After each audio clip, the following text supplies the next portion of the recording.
Welcome to Untamed and Unfiltered Wellness, the podcast where we're tearing up the rulebook of conventional wellness because one size fits all never fits anyone. I'm your host, Joe Swenson, herbalist and founder of Olivia Bell. If your gut has been unpredictable lately and you've cleaned up your diet, bought the probiotics, done the elimination phases, basically you're paying attention to everything you're eating, but your gut still feels off, it might not be about the food. If your nervous system hasn't taken a real exhale in months, your body shifts into survival physiology. And when that happens, our guts, well, they kind of take a back seat. When we're under stress, blood flow gets redirected toward our muscles and our heart, and stress hormones go up. This is how our body responds to stress. Digestion will actually adapt to that environment because it's responding to what it perceives. So today, we're not talking about what's on your plate. We're talking about what chronic stress and poor sleep are doing to your gut. For years, I battled gut issues. I had reactions to food I would normally be able to eat, and then suddenly I couldn't eat them anymore. I spent the better part of close to 20 years trying to figure out what was wrong with me. I went to many a doctor, and I had food sensitivity tests done and allergy tests run, and finally I visited a gastroenterologist, and well, he simply stated I had IBS. Now, I knew at the time that IBS, which is irritable bowel syndrome, was really a catch-all for something that they couldn't quite figure out what it was. And I wasn't willing to take that diagnosis on face value alone. Of course, they offered medication, and I'm like, no, I'm going to figure this out. And so I took a deep dive into my health, into gut health, and I cleaned up my diet. I started practicing some yoga. I made some lifestyle changes. And lo and behold, I noticed a change. What I learned was when we talk about stress, we know that our sympathetic nervous system gets activated.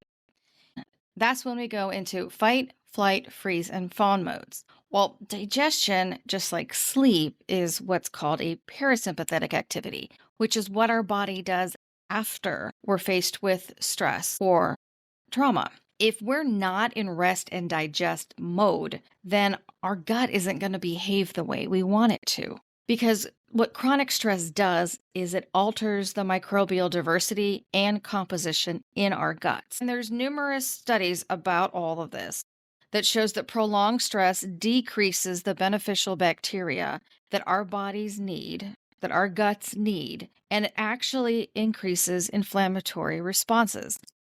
I think the big takeaway is there's a lot of inflammatory markers that happen for different reasons in our body. Stress is one of them. Lack of sleep is another.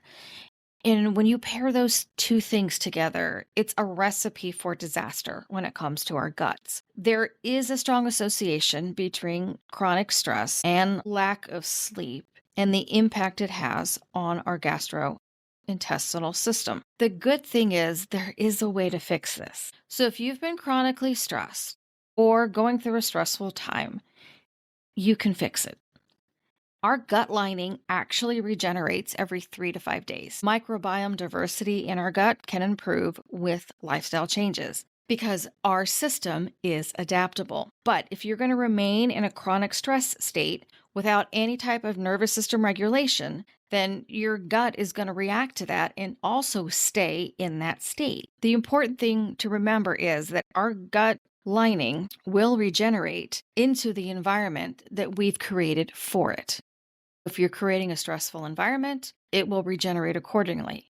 But if we start to downshift our nervous system, find a way to decompress at the end of the day, and give ourselves a chance to relax, our gut lining will regenerate under those conditions. So here are 4 easy things that you can do starting today to help your gut.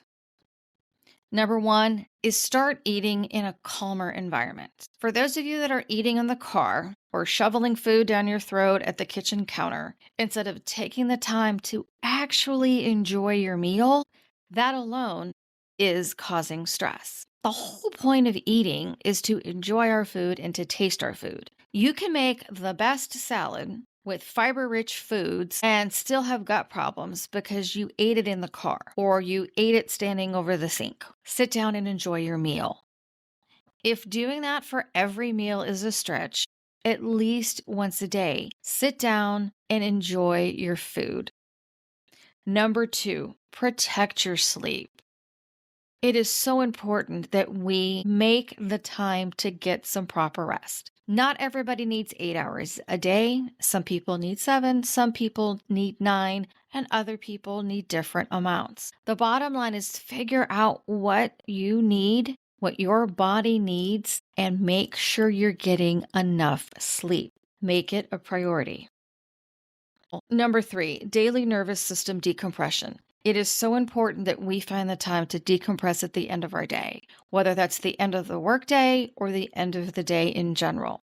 Find time to sit in calm, try some meditation, try some restorative yoga. Do something to calm your nervous system down. And number 4 is to reduce our chronic cortisol load. I will be honest that this can be very difficult for people that have been living in a chronic stress state. If that's all you know, or that's all you've known for a bit of time, living without chronic stress is going to seem abnormal. So, finding ways to reduce the chronic stress, finding ways to add moments of calm, creativity is really important to reducing that chronic stress load. But the big thing I want you to know is there is no way to supplement your way out of this. No supplement will override constant sympathetic activation, constant nervous system activation. You can't out-supplement this. It doesn't work. You have to downshift your nervous system. If your gut is still off despite doing all the right things, zoom out. Take a look at your stress load. Look at your sleep. Look at how often your body feels safe enough to calm down. Because when the nervous system shifts, digestion follows. I hope you make some time today and every day for some peace, some plants, and some pause. Thank you so much for listening to Untamed and Unfiltered Wellness.